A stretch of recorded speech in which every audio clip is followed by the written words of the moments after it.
안녕하세요. 레버리지 랜드에 오신 것을 환영합니다.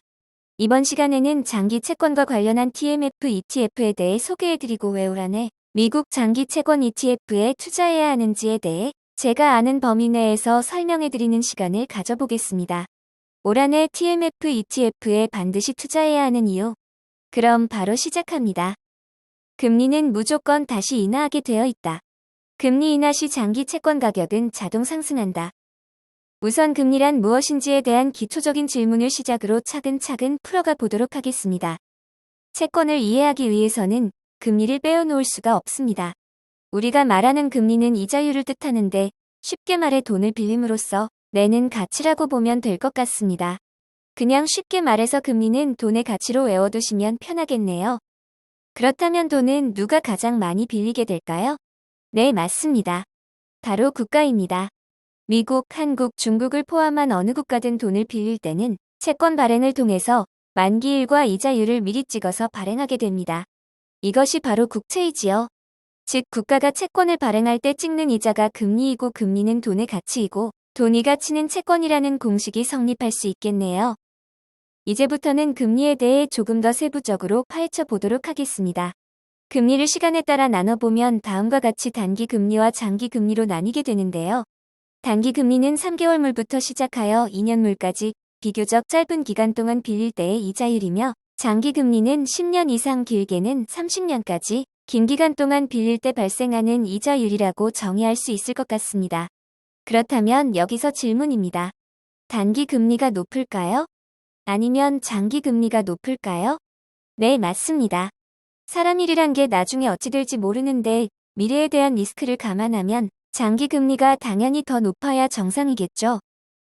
다음은 정책 금리와 시중 금리에 대해 알아보겠습니다. 이는 금리, 즉 이자율을 누가 정하느냐에 따라 달라지는데요. 보통 중앙은행이 정하는 금리를 정책 금리라 하고 시장이 정하는 금리를 시중 금리라고 표현합니다. 중앙은행이라 하면 미국의 경우 FOMC 연준 의원들이 바로 떠오르네요. 한국은 금융통화위원회에서 발표하게 됩니다. 반면에 시중금리는 경기 상황을 반영해 시장 수요와 심리에 따라 금리는 시시각각 변동하게 되겠습니다. 간단히 결론만 말씀드리면 정책금리는 기준금리이고 기준금리는 단기금리이며 단기금리는 2년물 국채금리라고 그냥 외우시면 됩니다. 그와는 반대로 시중금리는 장기금리이고 장기금리는 10년물 국채금리라고 이 또한 그냥 외우시면 됩니다. 여기까지 채권금리에 대해 이해를 하셨으면 이제는 채권 가격과의 상관관계를 알아볼 차례인데요. 채권 금리와 채권 가격은 항상 반비례 관계를 가집니다. 이 또한 계산하기 복잡하시다면 금리가 오르면 가격이 내리고 금리가 내리면 가격이 오른다로 그냥 외우시면 됩니다. 이제 본격적으로 미국 국채에 대해 설명해 보겠습니다. 미국이 발행하는 채권은 미국이 망하지 않는 한 만기일에 당연히 돈이 지급되겠지요. 그래서 앞으로 경기 침체 불황 우려가 발생하면 국채 선호도가 높아지게 되어 불안전한 주식에서 안전한 국채로 투자처가 몰리게 됩니다. 이때 국채를 매수하려는 수요가 많아지게 되면 수급의 원리대로 국채 가격은 비싸지게 될 것이고 국채 가격이 비싸지면 수익률, 즉 금리는 내려가게 됩니다. 쉽게 말하면 만기 시 돌려받는 금액은 동일하지만 수요가 증가함에 따라 그만큼 더 비싸게 사야 하기에 실질 수익률은 하락하게 되는 것입니다. 반대로 뒤집어 말하면 시중 금리가 하락한다는 것은 채권 가격이 상승한다는 것을 의미하게 됩니다. 그렇다면 반대로 미국 국채를 매수하려는 분이 적다면 어떻게 될까요? 경기가 좋지 않아서 연준이 경기를 부양하기 위해 돈을 풀게 되고 화폐 가치는 하락하게 되면서 인플레이션이 발생하게 됩니다.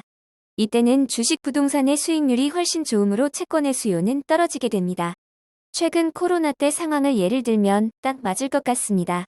즉 국채를 매수하려는 수요가 적어지면 발행되었던 국채 가격은 낮아지고 반대로 수익률은 올라가게 되겠지요.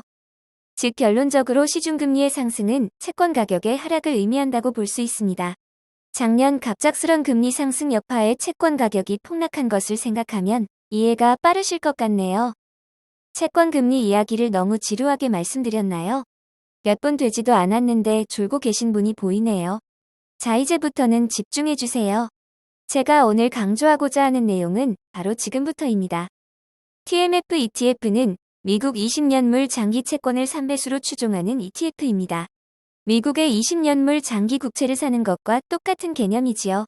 아까 금리가 상승하게 되면 채권 가격은 하락하게 되고 그 반대로 금리가 하락하게 되면 채권 가격은 상승한다고 말씀드렸었죠. 작년부터 시작된 고강도 긴축 속에 미국 연준은 가파르게 금리를 인상하며 단 1년 만에 정책 금리를 5% 가까이 올려놓은 상태입니다.